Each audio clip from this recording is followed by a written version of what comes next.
بسم اللہ الرحمن الرحیم الحمد للہ رب العالمین والصلاة والسلام علی سید الانبیاء والمرسلین اما بعد فاعوذ باللہ من الشیطان الرجیم بسم اللہ الرحمن الرحیم در مختار بما فتح شامی کے دروس کا سلسلہ ہے، اور اس میں کتاب الطہارت کا ہم آغاز کرنے والے ہیں۔ یوں تو درس نظامی میں کتاب الطہارت من الاول الی الآخر ہم پڑھتے آتے رہتے ہیں۔ کوئی اردو کتاب جیسے نماز کے احکام وغیرہ وہاں سے، اور اس کے بعد باقاعدہ سے درس نظامی میں جو اس کا نصاب ہوتا ہے، نور الایضاح، کتاب الطہارت، اور عبادات کا جتنا بھی چیپٹر ہے اس میں، طہارت ہو گیا، اور صلاۃ ہے، زکوٰۃ ہے، حج ہے، صوم ہے، اعتکاف ہے، یہ ساری کے سارے ہم نور الایضاح میں بھی پڑھتے ہیں۔ بعض جگہوں پر قدوری شریف میں بھی یہ پڑھایا جاتا ہے، شرح وقایہ میں بھی پڑھایا جاتا ہے، پھر ہدایہ شریف میں ہم اس کو تھوڑا سا تفصیل کے ساتھ علل اور دلائل کے ساتھ پڑھتے ہیں۔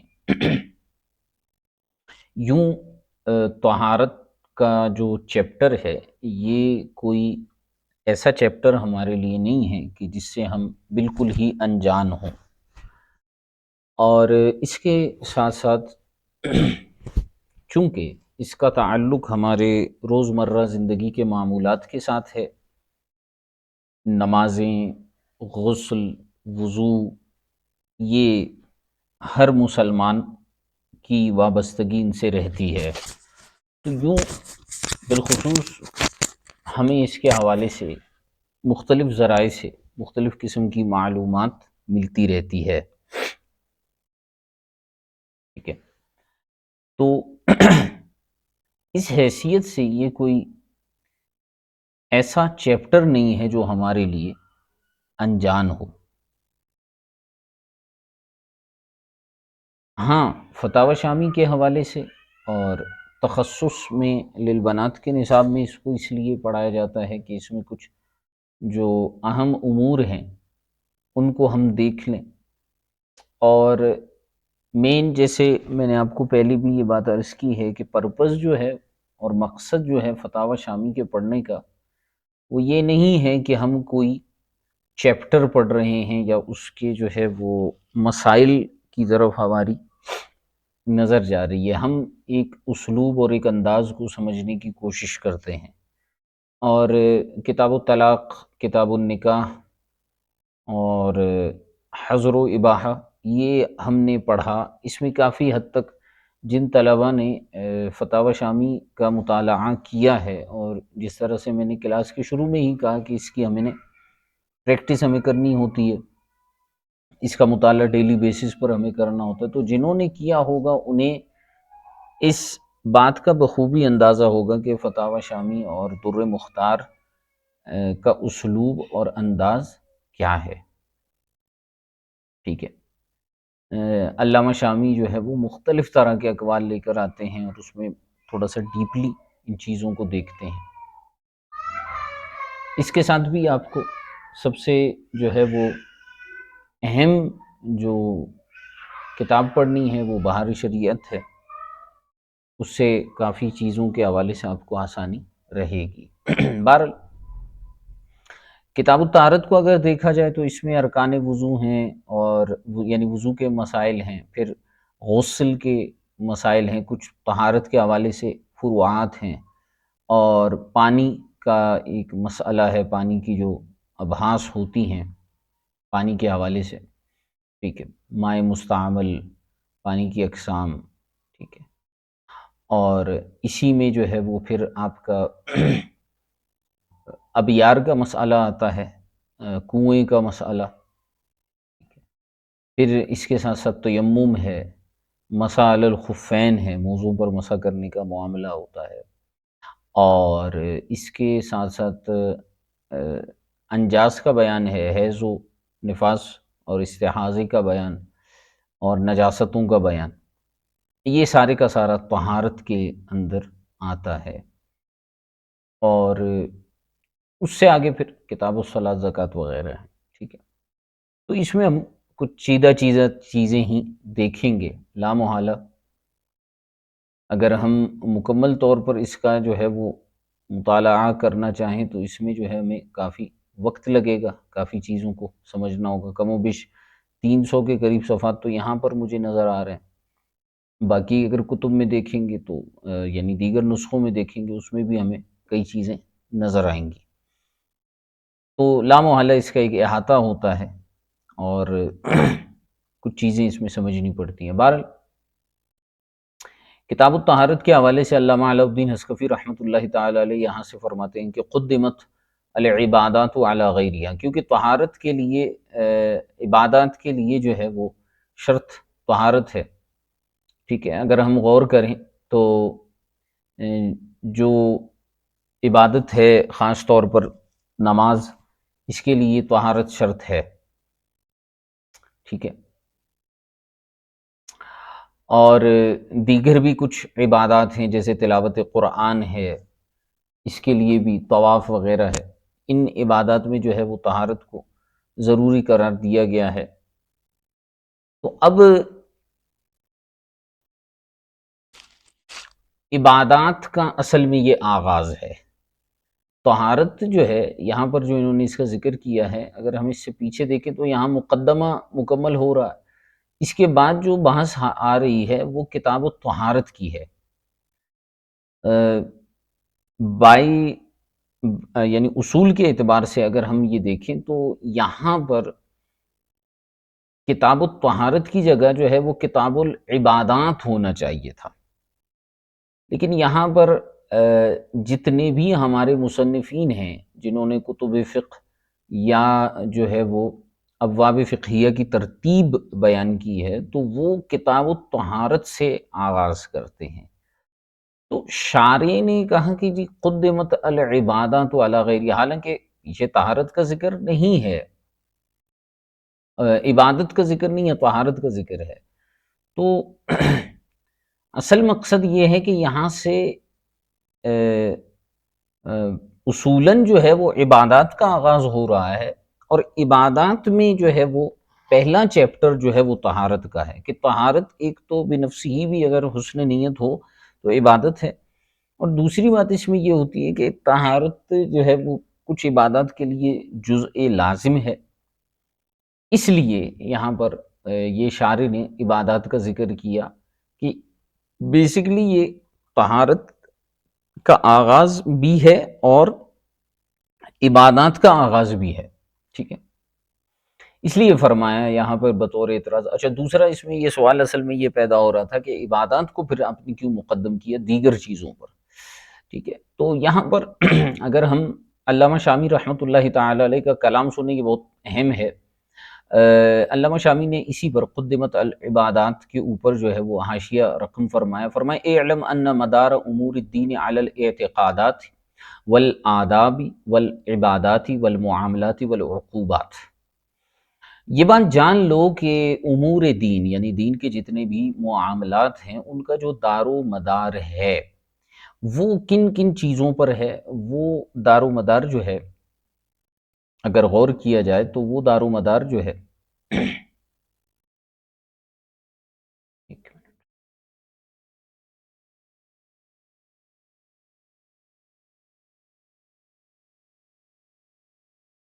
وہ جو ہے کتنی چیزوں پر ہے، اعتقادات پر ہے، امور دین کا دار و مدار آداب پر ہے، عبادات پر ہے، معاملات پر ہے اور عقوبات پر ہے، ٹھیک ہے۔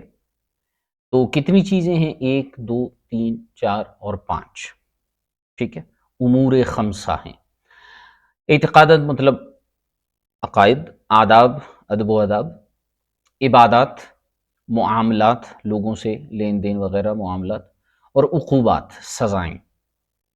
ان 5 چیزوں پر امور دین کا دار و مدار ہے، کوئی بھی معاملہ دینیہ ہوتا ہے وہ انہی 5 چیزوں میں سے ہی کسی ایک چیز پر موقوف ہوتا ہے۔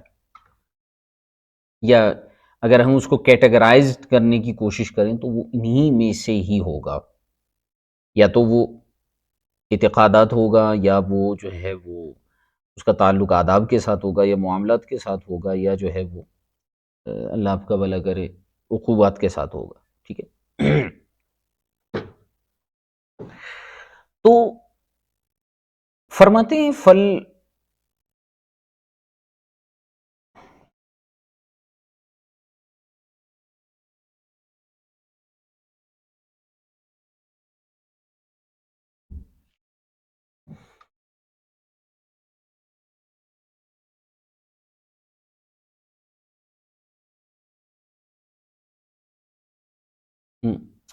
والاولانی، جو پہلی دو قسمیں ہیں اعتقادات اور عبادت کی، فرماتے ہیں لیسا مما نحن بصددہ، یہ دو وہ ہیں کہ ہم ان کے در پہ یہاں پر نہیں ہیں، یعنی جو مشہور فقہ پڑھی اور پڑھائی جاتی ہے متاخرین کی، اس میں جو ہے وہ اعتقادات اور آداب نہیں ہیں۔ علماء نے اس میں باقاعدہ سے تحریریں اور تصانیف کی ہیں، اگرچہ امام اعظم کے فقہ کے مطابق جو ہیں وہ اگرچہ امام اعظم رحمۃ اللہ تعالی علیہ کے فقہ کے مطابق جو ہے وہ اعتقادات اور آداب بھی فقہ میں شامل ہونے چاہیے، لیکن چونکہ متاخرین کی فقہ ہے یہ، تو اس حیثیت سے اگر ہم دیکھیں تو اعتقادات اور آداب ما نحن فیہ میں نہیں ہے۔ اب والعبادات، عبادات کی جب ہم بات کریں گے، فرماتے ہیں یہ پانچ ہیں، خمستن، یہ پانچ ہیں، صلاۃ، زکوٰۃ، صوم، حج، جہاد، ٹھیک ہے، یہ پانچ ہیں، صلاۃ، زکوٰۃ، صوم، حج اور جہاد۔ معاملات بھی پانچ ہیں، معاوضات مالیہ، مالی طور پر معاوضات، لین دین جس کو ہم کہتے ہیں، مناکحات، نکاح وغیرہ کرنا، مخاصمات، جھگڑے وغیرہ جو ہوتے ہیں قاضی وغیرہ کے پاس جاتے ہیں، امانات، اور ترکات، یعنی ترکہ وغیرہ جو ہوتا ہے، کوئی مرتا ہے تو وہ چھوڑ دیتا ہے۔ معاملات بھی پانچ ہو گئے، اور عقوبات بھی پانچ ہی ہیں، قصاص ہے، حد سرقہ ہے، زنا ہے، قذف ہے، اور ردہ ہے، مرتد ہونا، ٹھیک ہے۔ عقوبات بھی پانچ طرح کے ہوتے ہیں، اور فقہ میں جو ہے ہم انہی کو ہی پڑھتے ہیں۔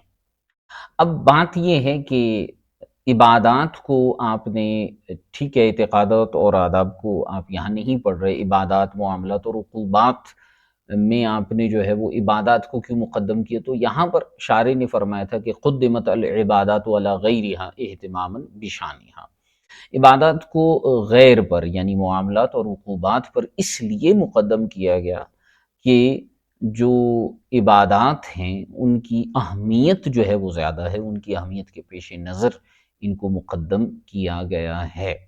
ٹھیک ہو گیا؟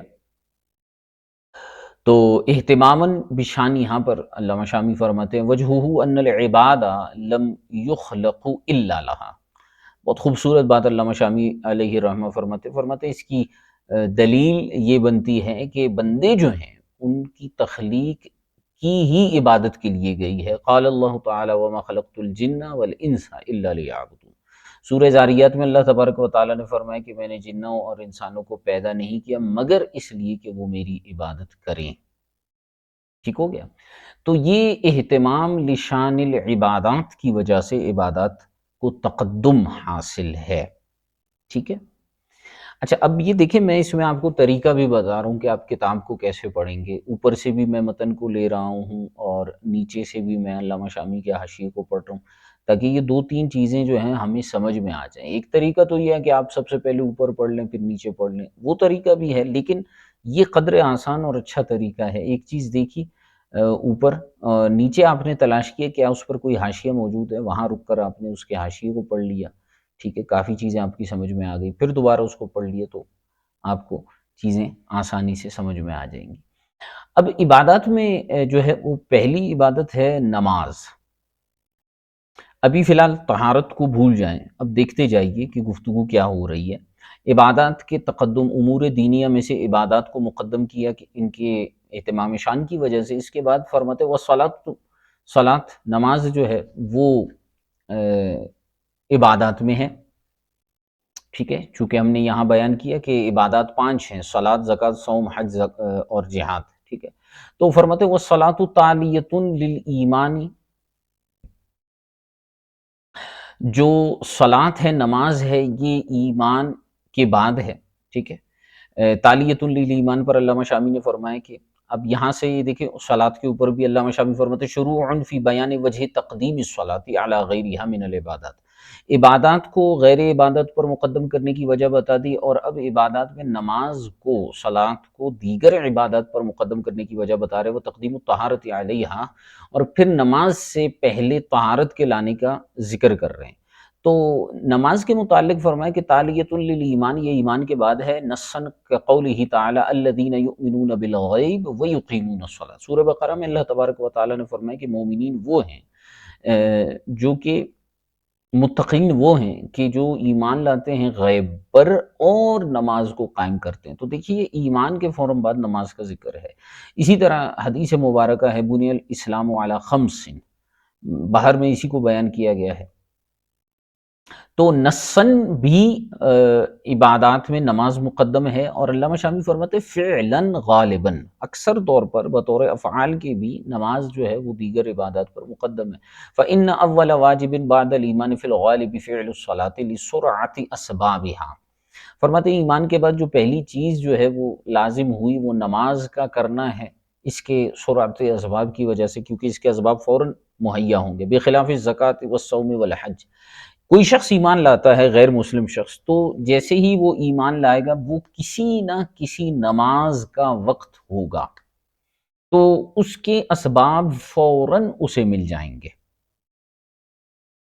جیسے مثال کے طور پر کوئی شخص جو ہے وہ ظہر کے ٹائم پر جو ہے وہ ایمان لے کر آتا ہے، تو ظہر کا وقت موجود ہے، وہ جو ہے ظہر کی نماز پڑھے گا۔ اچھا، فجر کے بعد بھی اگر وہ ایمان لے آتا ہے تو ٹھیک ہے، اس وقت کوئی نماز کا وقت تو نہیں ہوگا، لیکن اس کے فی الفور جلد از جلد جو ہے ظہر کا وقت آ جائے گا۔ اسی طرح عصر ہے، مغرب ہے، عشاء ہے، ٹھیک ہے، تو فوراً اس نماز کے اسباب مل جاتے ہیں۔ تو ایمان کے بعد اسے ہی آنا چاہیے، برخلاف زکوٰۃ کے، صوم کے اور حج کے، کہ یہ جو زکوٰۃ ہے اور صوم ہے اور حج ہیں، یہ ایسی عبادات ہیں کہ ان کے اسباب فی الفور جو ہے وہ مہیا نہیں ہوتے۔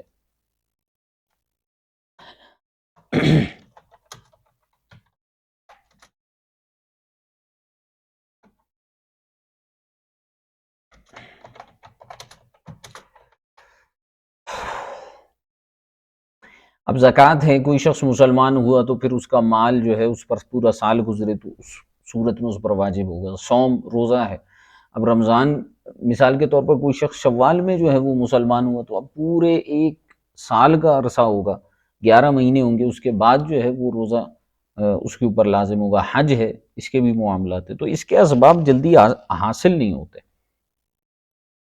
تو فعلی طور پر بھی اسی طرح ہے، وجوباً اور وجوبی طور پر بھی عبادات میں نماز مقدم ہے، لأن اول ما وجب الشہادتان، کیونکہ پہلی جو چیز واجب ہوئی ہے وہ شہادتان ہیں، ثم الصلاۃ، پھر نماز ہے، ثم الزکوٰۃ، پھر زکوٰۃ ہے، کما صرح بہ ابن حجر فی شرح الاربعین، جیسے کہ اربعین کی شرح میں امام ابن حجر عسقلانی نے اس کی تشریح فرمائی ہے۔ وہ فضلاً اور فضیلت کے اعتبار سے بھی نماز مقدم ہے، کما قال شرم بلالی، امام شرم بلالی نے فرمایا کہ ان الاجماع منعقد علی افضلیتها، کہ نماز کی افضلیت پر اجماع منعقد ہے، بدلیل ای الاعمال افضل بعد الایمان فقال الصلاۃ لوقتها، اس دلیل کے پیش نظر کہ حضور سے پوچھا گیا تھا کہ کون سا عمل جو ہے وہ نماز ایمان کے بعد افضل ہے، تو آپ علیہ الصلاۃ والسلام نے اس معاملے میں ارشاد فرمایا تھا کہ وقت پر نماز کو ادا کرنا، یعنی اس کے وقت میں اس کو ادا کرنا۔ تو فرماتے ہیں وَالصَّلَاةُ طَالِيَةٌ لِلْإِيمَانِ، ٹھیک ہے، وَالطَّہَارَةُ مِفْتَاحُهَا بالنص، امور دین میں عبادات کو تقدم حاصل ہے، عبادات میں نماز کو تقدم حاصل ہے، اور چونکہ نماز کی چابی اور مفتاح وہ طہارت ہے تو طہارت مقدم ہوگا۔ نص کی وجہ سے یہ جو ہے وہ ہمیں سمجھ میں آتا ہے کہ نماز کی چابی ہے۔ دیکھیں، مارا وہو سیوطی فی الجامع الصغیر، امام جلال الملت والدین سیوطی رحمۃ اللہ تعالی علیہ نے جامع صغیر کے اندر اس بات کو نقل کیا، نبی کریم صلی اللہ علیہ وسلم کا قول ہے کہ مفتاح الصلاۃ الطہور، نماز کی چابی طہارت ہے، وہ تحریمها التکبیر و تحلیلها التسلیم، اس میں داخل ہونے کا طریقہ تحریم جو ہے وہ تکبیر ہے اور اس سے نکلنے کا سلام ہے، وہ ہوا حدیث حسن، یہ حدیث حسن ہے، ٹھیک ہے۔ اب اس میں پھر طہور اور طہارت کے اوپر جو ہے وہ کلام ہے۔ بہرحال علامہ علاء الدین اسکفی فرماتے ہیں وہ طہارت مفتاح ہوا بالنص، اور طہارت چونکہ نماز کی چابی ہے، مفتاح صلاۃ ہے نص کے ذریعے سے، تو اس لیے طہارت مقدم ہے۔ وشرط بہا مختص، اور نماز کی شرط مختصہ ہے، اس وجہ سے جو ہے وہ طہارت کو یہاں پر بیان کیا گیا ہے۔ لازم اللہ فی کل الارکان، اور طہارت ایسی چیز ہے جو نماز کے لیے ہر رکن میں لازم ہے۔ وما قیل قدمت لکونہا شرطا لا یسقط اصلا، ولذا فاقد الطہورین یؤخر الصلاة وما اورد من ان النیۃ کذلک مردود کل ذلک۔ اچھا جی،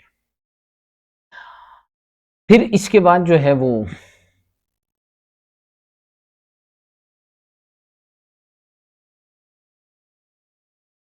یہ گفتگو فرمانے کے بعد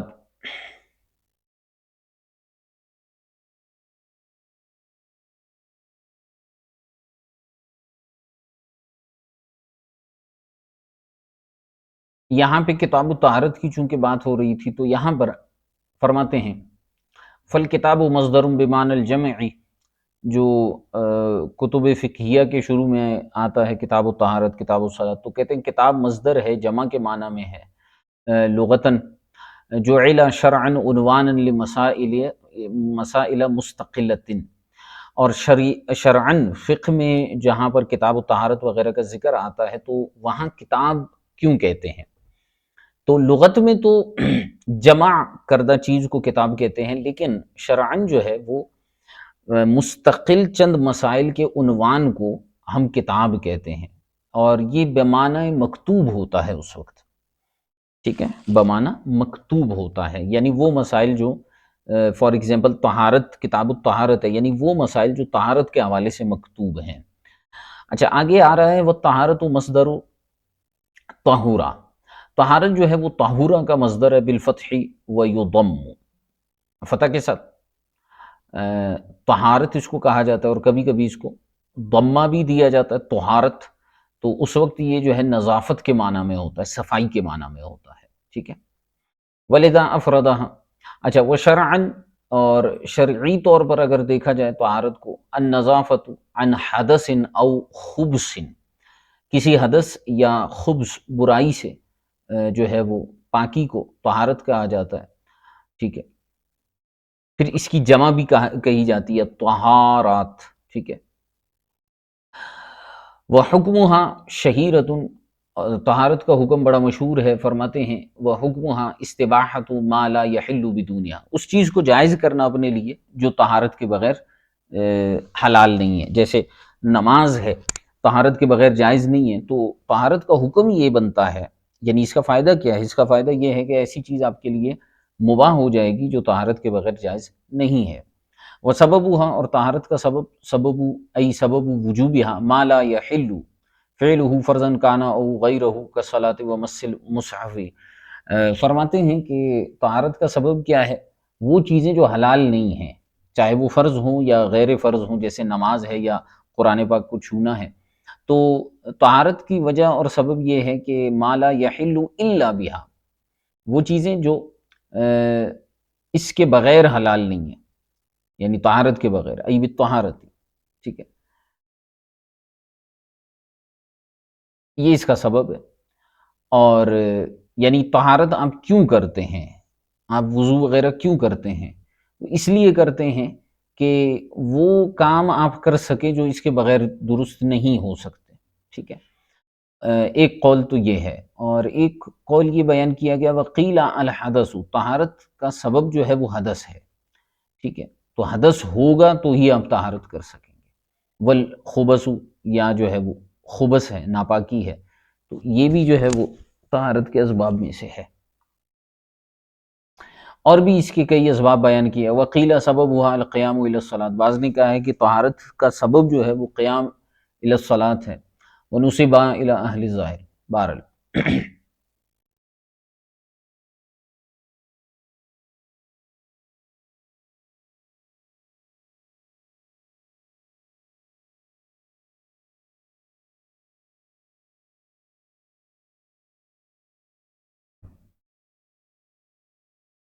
اچھا جی، طہارت کے جو شرائط ہیں، یعنی کون طہارت حاصل کر سکتا ہے؟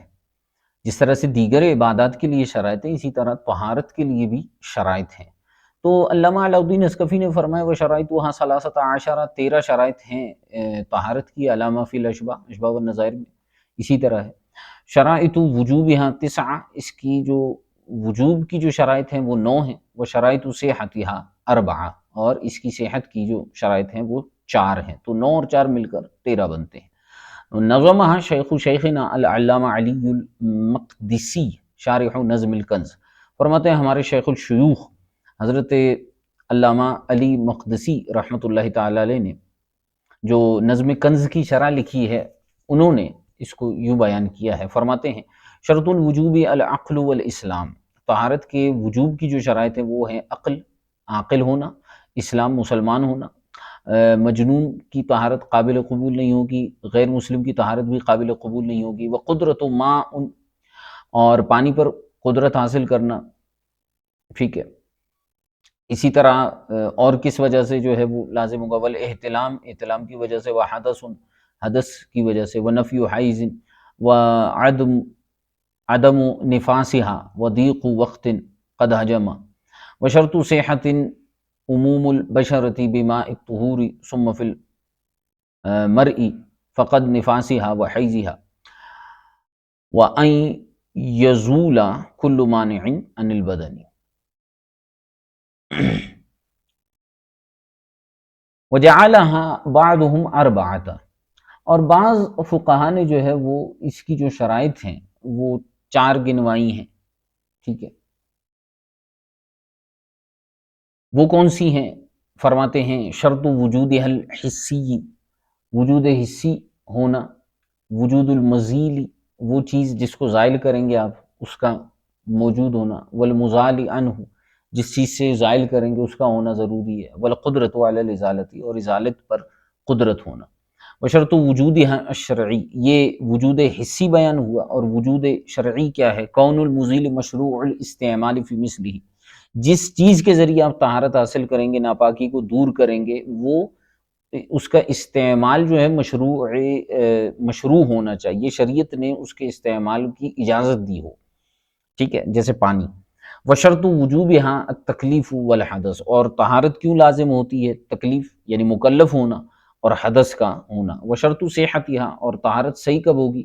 صدور الطہر من اہلہ فی محلہ مع فقد مانعہ، وہ یہ ہیں کہ جب بندہ جس مقام جسم کی طہارت کرے گا، اس کو پاک کرنے کی کوشش کرے گا، تو وہاں پر طہارت ظاہر ہو جائے اس جگہ پر. ٹھیک ہے، اور اس کی بھی پھر آگے انہوں نے اشعار کی صورت میں امام علی مقدسی رحمۃ اللہ تعالی علیہ نے بیان فرمایا ہے. وصفتها، طہارت کی صفات کے بارے میں بیان کر رہے ہیں کہ طہارت جو ہے وہ کون کون سی ہیں. تو فرماتے ہیں فرض، بعض صورتوں میں طہارت فرض ہے. للصلاۃ، جیسے نماز کے لیے. وواجب للطواف، اور واجب ہوتا ہے طواف کے لیے. ٹھیک ہے. وقیل مس المصحف للقول بان المطہرین الملائکۃ. ٹھیک ہے، اور بعض نے یہ بھی کہا ہے کہ قرآن پاک کو چھونے کے لیے بھی جو ہے وہ واجب ہے. وَسُنَّةٌ لِلنَّوْمِ، سونے کے وقت اگر کوئی وضو کرتا ہے، طہارت حاصل کرتا ہے، اس کے لیے سنت ہے. وَمَنْدُوبٌ فِي نَيِّفٍ، اور مستحب بھی ہوتا ہے طہارت حاصل کرنا. فی نیفن، نیفن کا کیا مطلب ہے؟ النیف بوزن الحین الزیادۃ یخفف یشدد ویقال عشرۃ ونیف ومئۃ ونیف وکل ما زاد علی العقد فهو نیف. کیا مطلب ہے نیف کا؟ فرماتے ہیں عام حالت میں، یعنی اگر جو ہے وہ آپ نماز نہیں پڑھ رہے، طواف نہیں کر رہے، سو نہیں رہے، قرآن پاک کو نہیں چھو رہے، ان کے علاوہ عمومی حالات میں وضو کرنا یا طہارت حاصل کرنا یہ مستحب ہے۔ تو یہ اس کی صفات ہیں۔ بعض صورتوں میں طہارت فرض ہوتا ہے، بعض صورتوں میں واجب، بعض صورتوں میں مستحب، بعض صورتوں میں سنت۔ وَثَلَاثِينَ مَوْضِعًا ذَكَرْتُهَا فِي الْخَزَائِنِ، فرماتے ہیں خزائن میں 30 جو ہیں وہ جگہ ہیں جن کو میں نے ذکر کیا ہے، منہا بعد کذب، ان میں سے یہ بھی ہے، یہ مستحب کے حوالے سے مزید مقامات بتا رہے ہیں، جھوٹ بولنے کے بعد وضو کرنا مستحب ہے، وغیبت، غیبت کے بعد وضو کرنا مستحب ہے، قہقہا لگانے کے بعد مستحب ہے، وشعر، کوئی شعر بیان کرنے کے بعد وضو کرنا مستحب ہے، واکل جزور، اور اونٹ کا گوشت کھانے کے بعد بھی وضو کرنا مستحب ہے، وبعد کل خطیۃ، ہر خطا کے بعد وضو کرنا مستحب ہے، وللخروج من خلاف العلماء، اور علماء کے اختلاف سے بچنے کے لیے بھی وضو کرنا مستحب ہے۔ یعنی بعض جگہیں ایسی ہوتی ہیں جہاں پر علماء کا اختلاف ہوتا ہے، جیسے امام شافعی فرماتے ہیں کہ اگر کوئی اونٹ کا گوشت کھا لیتا ہے تو اس کا وضو جو ہے ٹوٹ جاتا ہے، اب نماز کے لیے اسے وضو کرنا ہوگا۔ احناف کے نزدیک جو ہے وہ اونٹ کا گوشت کھانے سے وضو نہیں ٹوٹتا۔ تو اب اختلاف، علماء کا اختلاف ہے، اس سے بچنے کے لیے وضو کرنا مستحب ہے۔ آپ جو ہے اگرچہ احناف کے نزدیک وضو کرنا ضروری نہیں ہے، لیکن آپ اختلاف سے بچتے ہوئے جو ہے وضو کر لیں، کوئی مسئلہ نہیں۔ اچھا، جو طہارت ہے اور وضو ہے، اس کے ارکان کون کون سے ہیں؟ فرماتے وَرُكْنُهَا غَسْلٌ وَمَسْحٌ وَزَوَالُ نَجَسٍ۔ طہارت کے جو ارکان ہیں، اب یہاں مطلقاً بات ہو رہی ہے، یہ نہیں ہے کہ یہ صرف وضو کی بات ہو رہی ہے، مطلقاً بات ہو رہی ہے۔ غسل، دھونا، یعنی طہارت کے اندر کون کون سے عمل ہوں گے؟ ایک ہے دھونا، بعض اعضاء کو دھویا جائے گا، مسح، بعض اعضاء کا مسحہ ہوگا، وزوال نجس، اور اس کے ساتھ ساتھ نجاست کو دور کیا جائے گا۔ طہارت کا آلہ کیا ہے؟ کس چیز کے ذریعے طہارت حاصل ہوگی؟ فرماتے ہیں وَآلَتُهَا مَاءٌ وَتُرَابٌ وَنَحْوُهُمَا، پانی، مٹی یا انہی کی طرح کی کوئی چیز۔ وَدَلِيلُهَا آیَةٌ إِذَا قُمْتُمْ إِلَى الصَّلَاةِ، اور اس پر دلیل ہے پانی کے ہونے پر کہ اذا قمتم الى الصلاۃ یا ایھا الذین آمنوا اذا قمتم الى الصلاۃ فاغسلوا وجوہکم والی جو آیت ہے، وجوہکم وایدیکم الى المرافق وامسحوا برؤوسکم وارجلکم الى الکعبین، یہ جو ہے طہارت کے آلہ یعنی پانی جو طہارت کا آلہ ہے، یہ اس پر جو ہے آیت دلیل ہے۔ وہی مدنیۃ اجماعا، اور بالاجماع یہ آیت مدنیہ ہے۔ واجمع اہل السیر ان الوضوء والغسل فرض بمکہ مع فرض الصلاۃ بتعلیم جبرائیل۔ اچھا، یہ آیت مدنیہ، تو کیا اس کا کیا مطلب ہوا کہ کیا مکے میں جو ہے وہ نماز کے لیے طہارت حاصل نہیں کی جاتی تھی؟ تو فرماتے ہیں سیرت نگاروں نے اس بات پر اجماع کیا، ابھی اسی اعتراض کا جواب دے رہے ہیں کہ سیرت نگاروں نے اس بات پر اجماع کیا ہوا کہ ان الوضوء والغسل، وضو اور غسل وغیرہ جو ہیں یہ مکے میں ہی فرض ہوئے تھے، نماز کے فرض ہوتے ہی، اور حضرت جبریل امین نے ان کی تعلیم فرمائی تھی۔ وَأَنَّهُ علیہ الصلاۃ والسلام لم يصلی قط الا بوضوء، اور حضور صلی اللہ علیہ وآلہ وسلم نے ہمیشہ نماز جو ہے وہ وضو کے ساتھ ہی پڑھی ہے، بل ہوا شریعت من قبلنا، بلکہ یہ تو ہم سے پہلے کی بھی شریعت میں یہی تھا کہ جو بھی عبادت ہوتی تھی، نماز وغیرہ، وہ وضو کے ساتھ ہی پڑھی جاتی تھی۔ بدلیل ہی، اس پر یہ دلیل ہے کہ حضور علیہ الصلوۃ والسلام نے فرمایا ھذا وضوئی ووضوء الانبیاء من قبلی، کہ یہ میرا وضو ہے اور مجھ سے پہلے انبیاء کرام علیہ الصلوۃ والسلام کا وضو بھی ایسے ہی ہوا کرتا تھا۔ ٹھیک ہے، ہاں باقاعدہ سے اس کو بعد میں جو ہے وہ مدینہ طیبہ میں اس کے لیے باقاعدہ سے آیت نازل کی گئی اذا قمتم الی الصلاۃ والی۔ ٹھیک ہے، اچھا، وقد تقرر فی الاصول ان شرع من قبلنا شرع لنا، اور اصول فقہ کی کتابوں میں یہ بات ہم نے بیان کیا ہوا ہے کہ ہم سے جو ما قبل شریعت ہے وہ ہماری بھی شریعت ہے۔ اذا قصہ اللہ تعالی ورسولہ من غیر انکار، جبکہ اللہ اور اس کے رسول صلی اللہ علیہ وسلم نے بغیر انکار کے اس کو ہمارے لیے بیان کر دیا ہو، ٹھیک ہے، تو وہ ہماری شریعت بھی بن جاتی ہے۔ وَلَمْ يَظْهَرْ نَسْخُهُ، اور اس کا منسوخ ہونا بھی ظاہر نہ ہو، تو وہ ہماری ہی شریعت ہے۔ فَفَائِدَةُ نُزُولِ الْآیَةِ، لہٰذا سوال یہ پیدا ہوا کہ پھر سورہ مائدہ کی یہ آیت مدینے میں کیوں نازل ہوئی جبکہ اسے مکے میں نازل ہونا چاہیے تھا؟ تو اس کا جواب دیتے ہوئے علامہ علاء الدین اسقفی فرماتے ہیں فَفَائِدَةُ نُزُولِ الْآیَةِ تَقْرِیرُ الْحُکْمِ الثَّابِتِ، حکم ثابت کو مزید پختہ کرنے کے لیے اس آیت کو نازل کیا گیا۔ وَتَأْتِي اخْتِلَافُ الْعُلَمَاءِ الَّذِي هُوَ رَحْمَةٌ، اور فرماتے ہیں وَتَأْتِي الاختلاف العلماء الذي هو رحمہ، اور علماء کے اختلاف کو بیان کرنا جو کہ رحمت ہے۔ کیف وقد اشتملت على نیف وسبعین حکما مبسوط فی تیمم الضیاء عن فوائد الہدایہ۔ اچھا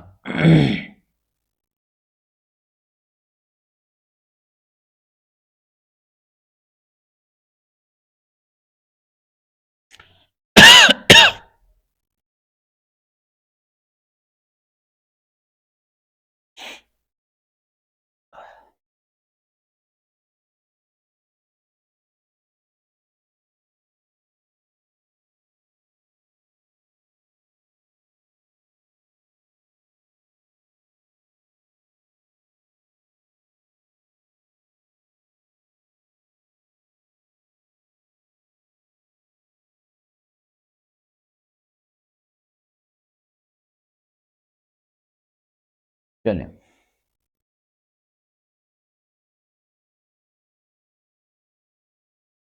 اب یہاں سے جو ہے وہ ارکان وضو یعنی وضو کی شرائط پر بحث شروع کرتے ہیں۔ فرمایا ارکان الوضو اربعۃ، وضو کے جو ارکان ہیں وہ چار ہیں۔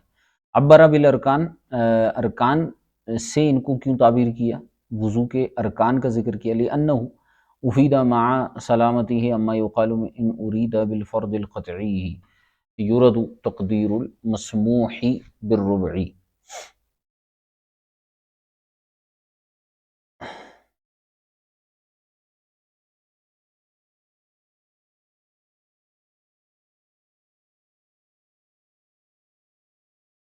یہاں سے دیکھیے ارکان کون کون سے ہیں جی؟ غسل الوجہ، چہرہ دھونا ہے، ای اسالۃ الماء مع التقاطر، غسل کا معنی یہاں پر بیان کر رہے ہیں پانی پہنچانا اور بہانا، مع تقاطر، اسالہ پانی پہنچا کر اس کو بہا دینا، تقاطر کے ساتھ یعنی اس کے ساتھ قطرے ٹپک جائیں، ٹھیک ہے، ولو قطرتن، اگرچہ ایک ہی قطرہ کیوں نہ ٹپکا ہو، ٹھیک ہے۔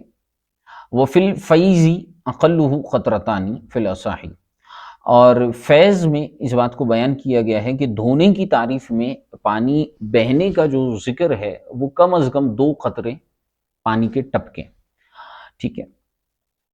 اب ارکان وضو ہے جی غسل الوجہ، چہرے کا دھونا، فرائض وضو کی بات ہو رہی ہے، مرتن، ایک مرتبہ، لأن الامر لا يقتضي التقرار، کیونکہ امر جو ہے وہ تقرار کا تقاضا نہیں کرتا۔ قرآن پاک میں اللہ تبارک و تعالیٰ نے فرمایا فاغسلوا وجوہکم، ایک ہی مرتبہ دھونے کا ذکر ہوا تو ایک ہی مرتبہ دھویا جائے گا۔ وہوا مشتق من المواجہۃ، اب چہرے کا بتا رہے ہیں کہ چہرہ جو ہے یہ مواجہہ سے مشتق ہے، وجہ، و اشتقاق الثلاثی من المزید اذا کان شرف المعنی۔ اچھا، پھر اس کے بعد فرمائیں کہ وہوا من مبدأ سطح جبہتہ، جو پیشانی ہے اس سے لے کر، ای المتوضی، وضو کرنے والے کی پیشانی سے لے کر، الی اسفل ذقنہ، اس کی ٹھوڑی کے نیچے تک ہے، ٹھیک ہے، یہ طولن، لمبائی میں، اور اس کے بعد فرمائے کہ وما بین شحمتی الاذنین عرضا، اور دونوں کانوں کے جو لو ہیں ان کے درمیان کا جو حصہ ہے وہ چہرہ ہے چوڑائی میں، فحینئذ، لہٰذا اس وقت، یجب غسل المیاقی وما یظہر من الشفۃ عند انضمامها، لہٰذا یہ جو ہونٹ بند کرتے ہیں تو ہونٹ بند کرتے وقت نارملی جو ہونٹوں کو بند کیا جائے گا تو ان کا جو ظاہری حصہ ہے ان کو بھی دھونا ضروری ہے، اور آنکھوں کے اندر جو گڑھے ہیں ان کو بھی دھونا ضروری ہوگا کیونکہ یہ بھی چہرے میں آ رہا ہے۔ وما بین العذار والاذن، اور جو داڑھی اور کانوں کے درمیان حصہ ہے، کن پٹی جس کو ہم کہتے ہیں، اس کا دھونا بھی ضروری ہے، لدخولہ فی الحد، کیونکہ یہ چہرے کے حد میں داخل ہوتے ہیں، وہ بھی یفتہ، اور اسی پر جو ہے وہ فتویٰ ہے۔ لا غسل باطن العینین، آنکھوں کے اندر کو دھونا جو ہے وہ ضروری نہیں ہے، والانف، ناک کے بالکل اندر کو چہرے میں دھونا ضروری نہیں، والفم، اور منہ کے اندر کو دھونا بھی ضروری نہیں، واصول شعر الحاجبین، اور مونچھوں کے جو جڑ ہیں ان کو بھی دھونا ضروری نہیں ہے، واللحیتی، اور حاجب، سوری، یہ جو ابرو ہیں ان کے جڑوں کو دھونا بھی ضروری نہیں ہے، داڑھی کے جڑوں کو دھونا بھی ضروری نہیں ہے، اور مونچھوں کے جڑوں کو دھونا بھی ضروری نہیں ہے، ٹھیک ہے، کیونکہ یہ جو ہیں وہ چہرے میں داخل نہیں ہوں گے۔ وغسل الیدین، اور دوسرا فرض ہے دونوں ہاتھوں کو دھونا، مرتن، والرجلین، اور پیروں کو بھی دھونا ایک ہی مرتبہ، مع المرفقین والکعبین، ہاتھوں کو جو ہے وہ کونیوں سمیت دھونا، اور کعبین، ٹخنوں سمیت جو ہے وہ پیروں کو دھونا، علی مذہب وما ذکروا من ان الثابت بعبارت النص غسل ید ورجل والاخرى بدلالتی، ٹھیک ہے، قرآن پاک میں فرمایا وارجلکم،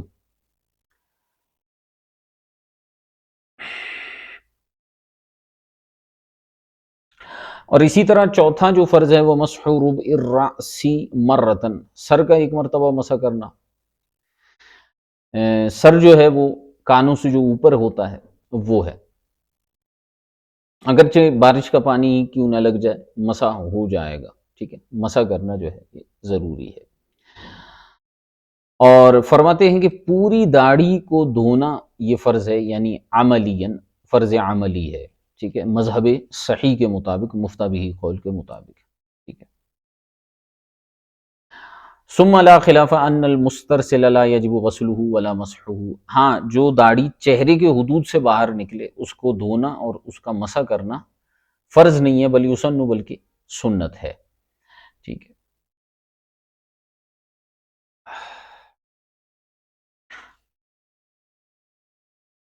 چلیں اس کو یہیں تک رکھ لیتے ہیں انشاءاللہ الکریم، باقی جو ہے اس میں مزید مسائل کل دیکھیں گے وضو کے حوالے سے، بہت آسان ہے، بہاری شریعت وغیرہ سے بھی آپ دیکھتے جائیں، میرے خیال سے اس میں جو ہے وہ کوئی اتنا مشکل جو ہے وہ چیپٹر نہیں ہوگا جس کو سمجھنا ہمارے لیے مشکل ہوگا۔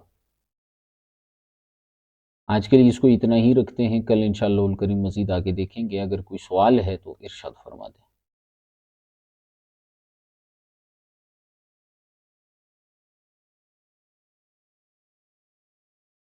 جی کوئی سوال وغیرہ ہے کسی کا تو ارشاد فرما دیں۔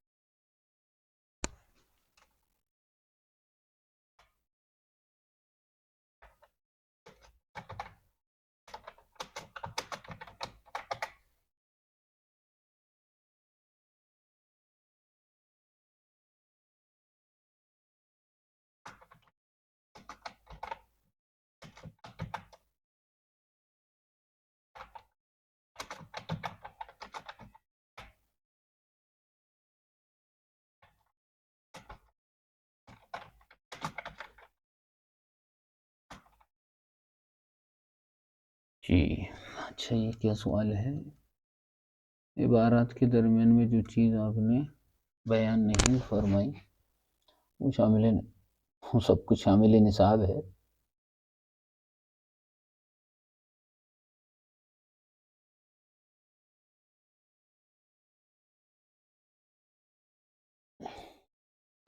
پردے والا نہیں تھا، میرے خیال سے ارتداد والا تھا، مرتد کے جو احکامات ہیں کچھ اس کے حوالے سے، باقی اس میں بھی اتنا کوئی وہ مشکل نہیں ہے، اس کو دیکھ لیجئے گا۔ جو عبارت میں نے چھوڑی ہے اصل میں وہ شرح کی ہے، اور وہ تفصیل ہے نا، بعض جگہوں پہ شارح جو ہے وہ لغوی ابحاث کرتے ہیں، بعض جگہوں پہ جو ہے وہ اختلافی ابحاث کرتے ہیں، لامحالہ اختلاف کو اگر ہم لیں گے تو اس پہ پھر پوری اس کی تفصیل بیان کرنی پڑے گی، اس کو آپ دیکھ لیجئے گا، کوئی مشکل چیز آئے تو پوچھ لیجئے گا، ورنہ میرے خیال سے کوئی اس میں اتنی مشکل بحث ہے نہیں۔ ہاں میں جو ہے وہ آپ کو یہ بتا رہا تھا کہ آپ بہار شریعت سے اس کو جب دیکھیں گے تو آپ کو کافی چیزیں آسان معلوم ہوگی۔ یہ تقریباً ساری چیزیں آپ پڑھ چکے ہیں۔ جیسے میں نے آپ کو عرض کیا کہ شامی کو یہاں پر پڑھنے کا ایک مقصد اس کے اسلوب کو سمجھنے کی کوشش کرنا ہے۔ اگر کوئی واقعی میں جو ہے وہ توجہ کے ساتھ اس کو پڑھے گا تو وہ چند لیکچرز کے اندر سمجھ جائے گا کہ کتاب کا اسلوب کیا ہے۔